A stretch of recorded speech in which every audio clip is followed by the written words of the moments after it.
Doctor BR Ambedkar Konaseema జిల్లా రామచంద్రపురం ప్రభుత్వ polytechnic కళాశాలలో పీడీఎస్యూ 50 వసంతాల పోస్టర్స్ ఆవిష్కరణ కార్యక్రమం జరిగింది. పీడీఎస్యూ మాజీ నాయకులు ప్రస్తుత రామచంద్రపురం ప్రభుత్వ పాలిటెక్నిక్ కళాశాల ప్రిన్సిపల్ డాక్టర్ రామారావు ఆవిష్కరించారు.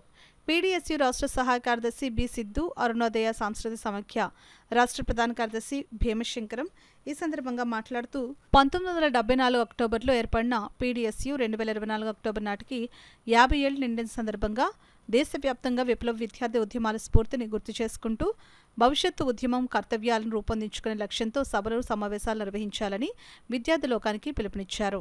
ఈ కార్యక్రమంలో పీఓఎల్ జిల్లా నాయకులు అంబడి కృష్ణ, ఐఎఫ్టీయూ నాయకులు చింత రాజారెడ్డి, పీడీఎస్యూ నాయకులు కరిపోతల నవీన్ కుమార్, టి తరుణ్ నాగేంద్ర, మధు నాగేంద్ర కుమార్ తదితరులు పాల్గొన్నారు. విద్యార్థి ఉద్యమాలని దేశవ్యాప్తంగా మతోన్మాద ఉద్యమాలకు వ్యతిరేకంగా పోరాటం చేయాలని, దేశంలో నేడు జరుగుతున్న ఫాసిస్ట్ విధానాలకు వ్యతిరేకంగా మరి ఈ క్రమంలోనే 2023 నుంచి 2024 అక్టోబర్ 30 వరకు మరి సభలు సదస్సులు జరుగుతుంది దేశవ్యాప్తంగా, రాష్ట్ర వ్యాప్తంగా.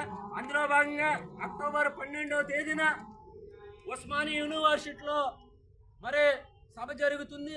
అదేవిధంగా జాతీయ మహాసభ మరి రాజమండ్రిలో అక్టోబర్ 28 జరుగుతుంది, కర్నూలులో జరుగుతుంది. రాజమండ్రి, రామచంద్రపురం, కాకినాడ లాంటి పట్టణాల్లో కూడా భారీ ఎత్తున ప్రదర్శనలు జరుగుతున్నాయి. ఈ ప్రదర్శనలో విద్యార్థులు, యువకులు పాల్గొని దేశంలో వస్తున్న నిరుద్యోగానికి వ్యతిరేకంగా, పేదరికానికి వ్యతిరేకంగా, అదే కాషాయీకరణ, కార్పొరేటీకరణకు వ్యతిరేకంగా పోరాటం చేసి విద్యార్థులందరూ కూడా తన హక్కులు సాధించుకోవాలని మేము కోరుతున్నాం.